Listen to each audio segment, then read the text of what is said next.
Hello students, आप लोग का एडुकेशन अब चैनल में हार्दिक स्वागत है। चलिए, मैं क्लास 10th का सामाजिक विज्ञान लेकर आया हूँ, जो टॉपिक का नाम है राष्ट्रीय अर्थव्यवस्था की जीवन रेखाएं। फर्स्ट ऑफ ऑल, पहले पर हम लोग कुछ ऑब्जेक्टिव क्वेश्चन देखेंगे। फर्स्ट ऑब्जेक्टिव, निम्नलिखित में कौन सा दो दूरस्थ स्थित स्थान पूर्वी पश्चिमी गलियारे से जुड़ा है? तो इसका एग्जिट आंसर होगा सड़क परिवहन। फिर नेक्स्ट सिलचर तथा पोरबंदर। फिर नेक्स्ट क्वेश्चन देखेंगे, निम्नलिखित में कौन सा परिवहन का कौन सा स्थल वनांतर हानियों को देरी को घटाता है? तो इसका एक्सचेंज आंसर होगा रेल परिवहन। इसमें कौन सा राज्य हजीरा विजयपुर जगदीशपुर पाइपलाइन से नहीं जुड़ा है? तो इसका एग्जिट आंसर होगा 3 के ग, महाराष्ट्र। फिर नेक्स्ट क्वेश्चन देखेंगे, इनमें से कौन सा पतन पूर्वी तट पर स्थित है जहां अतः स्थलीय तथा अधिकतम गहराई का पतन है तथा पूर्ण सुरक्षित है? इसका नेक्स्ट क्वेश्चन देखेंगे, विशाखापट्टनम। निम्नलिखित में कौन सा परिवहन साधन भारत में प्रमुख साधन है? इसका एग्जिट आंसर होगा वायु परिवहन। इसमें कौन सा शब्द दो या अधिक देशों के व्यापार को दर्शाता है? तो इसका एग्जिट आंसर अंतर्राष्ट्रीय व्यापार। कुछ इसका फिर हम कुछ शॉर्ट क्वेश्चन देखेंगे। सड़क परिवहन के 3 गुण बताएं। उत्तर भारत विश्व के सर्वाधिक सड़क परिवहन जाने वाला देश में से एक है। सड़क परिवहन के कुछ प्रमुख गुण निम्नलिखित है। सड़क परिवहन अन्य परिवहन साधनों के उपयोग को एक कड़ी के रूप में विकास करता है, जैसे सड़क, रेलवे स्टेशन, वायु तथा समुद्री पथों की जोड़ती। सड़कों की निर्माण लागत कम होती है तथा यह ऊबड़ खाबड़ भूभागों पर भी बनाई जा सकती है। यह घर घर सेवाएं उपलब्ध करवाता है तथा सामान चढ़ाने उतारने की लागत भी अपेक्षाकृत कम है। नेक्स्ट क्वेश्चन देखेंगे, रेल परिवहन कहाँ पर अत्यधिक सुविधाजनक परिवहन साधन है तथा क्यों? तो भारत में रेल परिवहन वस्तुओं तथा यात्रियों के परिवहन का प्रमुख साधन है।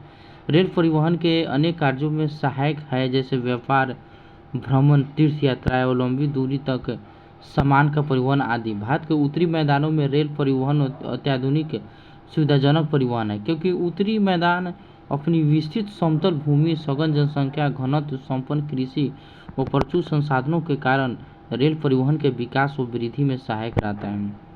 सीमांत सड़कों का महत्व बताएं। तो भारत के सीमांत क्षेत्र में सड़कों का निर्माण व देखरेख का कार्य सीमा सड़क संगठन करती है। यह उत्तर पूर्वी क्षेत्रों में संभाविक महत्व की सड़कों का विकास करता है। इन सड़कों का महत्व इस प्रकार है।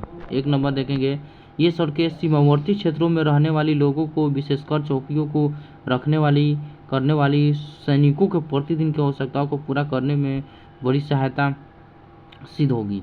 युद्ध के समय इन्हीं सड़कों से फौजियों की लड़ाई का सामान, खाद्य सामग्री तथा अन्य सहायता पहुंचाई जाती है।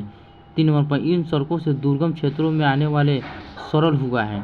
4 नंबर पॉइंट, ये सड़कें इन क्षेत्रों के आर्थिक विकास में भी सहायक होती है। नेक्स्ट क्वेश्चन देखेंगे, व्यापार से आप क्या समझते हैं? स्थानीय और अंतर्राष्ट्रीय व्यापार में अंतर स्पष्ट करें।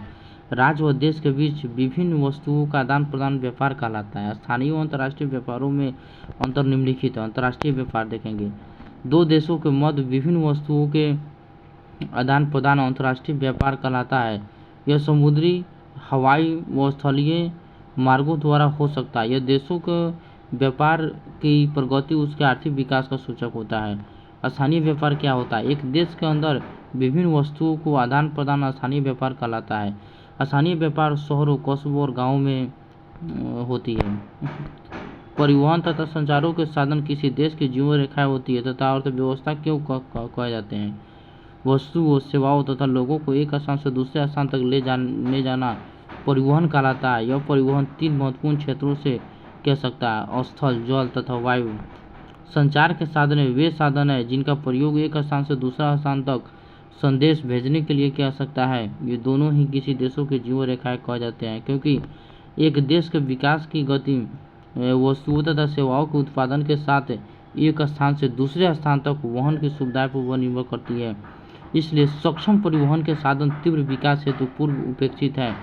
भारत अपने विशाल आकार, विविधताओं भाषाई तथा सामाजिक और सांस्कृतिक बहुलताओं के बावजूद संसार के सभी क्षेत्रों से सुचारू रूप से जुड़ा है। इसका कारण है कि अच्छे परिवहन तथा संचार के साधन हैं। सक्षम और तीव्र गति वाले परिवहन से आज संसार एक बड़े गांव में परिवर्तित हो गया है। परिवहन का यह विकास संचार संसाधनों के विकासों की सहायता से ही संभव हो सका है। युद्ध के समय इन साधनों का महत्व बहुत बढ़ जाता है।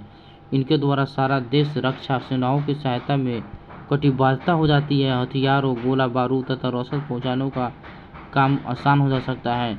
आधुनिक संचार तथा परिवहन के साधन अपने देश और उनके आधुनिक अर्थव्यवस्था को संचालित करता है। यह स्पष्ट है कि सघन व सक्षम परिवहन का जाल तथा संचार के साधन आज विश्व, अंतर्राष्ट्रीय व स्थानीय व्यापार हेतु पूर्व अपेक्षित है। नेक्स्ट क्वेश्चन देखेंगे, पिछले 15 वर्षों में अंतर्राष्ट्रीय व्यापार की बदलती प्रवृत्ति पर एक लेख लिखे।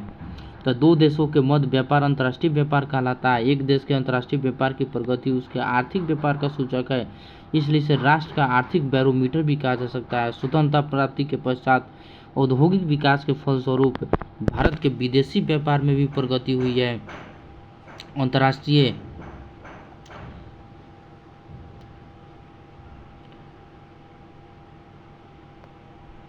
अंतर्राष्ट्रीय व्यापार से पिछले 15 वर्षों में भारी बदलाव आया है। वस्तुओं में आदान प्रदान की अपेक्षा सूचनाओं, ज्ञान तथा प्रौद्योगिकी का आदान प्रदान बढ़ा है। भारतीय अंतर्राष्ट्रीय स्तर पर महाशक्ति के रूप में उभरा है तथा सूचना प्रौद्योगिकी के माध्यम से अत्यधिक विदेशी मुद्रा अर्जित कर रहा है। फिर नेक्स्ट देखेंगे, विश्व के सभी भौगोलिक देशों तथा सभी व्यापारिक खंडों के साथ भारत के व्यापारिक संबंध है। पिछले कुछ वर्षों से निर्यात वृद्धि तथा वस्तुएं है। ये कृषि से संबंधित उत्पाद, खनिज, अयस्क, रत्न, जवाहरात, रसायन व संबंधित उत्पाद, इंजीनियरिंग सामान व पेट्रोलियम उत्पाद आदि होता है। भारत में आयात वस्तुओं में पेट्रोलियम तथा पेट्रोलियम उत्पाद, मोती व बहुमूल्य रत्न, अकार्बनिक रसायनों, कोयला, कोक तथा कोयला का गोला, मिशनरी आदि शामिल है। भारी वस्तुओं का आयात में 39.9% वृद्धि हुई है। हमें आयात की अपेक्षा निर्यात को बढ़ाने की कोशिश करना होगा, जिससे विश्व बाजार में भारतीय सम्मानीय स्थान पा सके। नेक्स्ट देखेंगे, प्रश्न पहलिया, उत्तरी दक्षिण गलियारे की उत्तरी छोर श्रीनगर बोलते हैं। फिर राष्ट्रीय राजमार्ग का नाम क्या होगा? तो शेष असूरी मार्ग है। दक्षिणी रेलवे खंड का मुख्यालय कहाँ है? तो सिकंदराबाद होगा। 1.676 मीटर लंबाई चौड़ी वाला रेल मार्ग का नाम बताया तो बड़ी लाइन होगा। फिर राष्ट्रीय राजमार्ग संख्या 7 का दक्षिणतम किनारा क्या है? तो कन्याकुमारी होगा। फिर एक नदीय पतन होगा, कोलकाता होगा। फिर उत्तरी भारत का व्यस्तम रेलवे जंक्शन कहेगा तो मुगल समय होगा। फिर नेक्स्ट देखेंगे, कुछ ये पहेलियाँ है जो अगर जितने भी स्टूडेंट्स अगर इस पहेलियों को अगर जान रहे हैं तो कृपया कमेंट बॉक्स में लिखें। तो ये टॉपिक राष्ट्रीय अर्थव्यवस्था की जीवन रेखा है जो काफ़ी इम्पोर्टेंट साबित होगा। अगर जितने भी स्टूडेंट इस वीडियो को देख रहे हैं तो लाइक करें, शेयर करें, सब्सक्राइब करें, ताकि मैं आप लोगों के लिए अच्छे से अच्छे कंटेंट लेकर प्रोवाइड कर सकूँ। थैंक्स। नेक्स्ट चैप्टर में।